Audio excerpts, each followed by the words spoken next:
center. You jumped center playing with Sonny Hill at Northeast. Y'all lost one game, and you jumped center against Wilt Chamberlain when y'all lost to Overbrook. Wilt the still. Yeah. Yeah, well, basketball was and still is my favorite sport.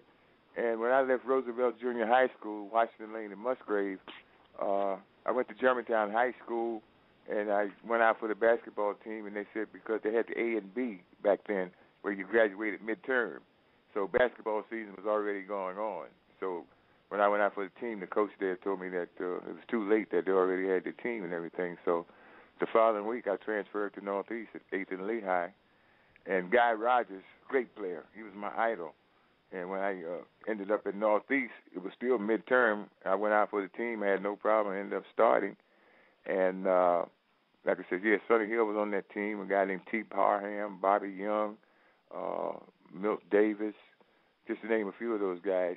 But anyway, ended up playing against Wilt. This was 1955. Our team went 11-1, and the game we lost was to Overbrook and Wilt. They were 12-0 that year. And I remember jumping center against Wilt because I was the center on the team and I also brought the ball up court like a point guard.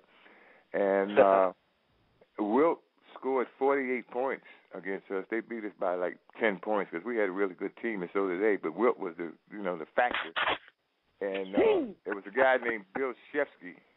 Bill Shefsky was the beat writer for the Philadelphia Daily News for high school sports. And on the back page it had Adderley holds Wilt to 48. And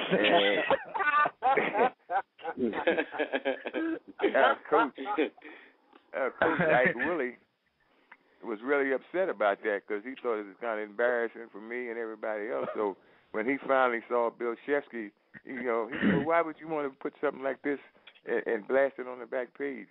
So Bill Shefsky told our coach, Ike Willie, he said, hey, Wilt scored 90 points against Roxborough the week before, so her holding the 48 is a hell of a thing. That's pretty good. Kuwait is the war room with 5 nights at the round table, 5 Philly guys diversified and educated.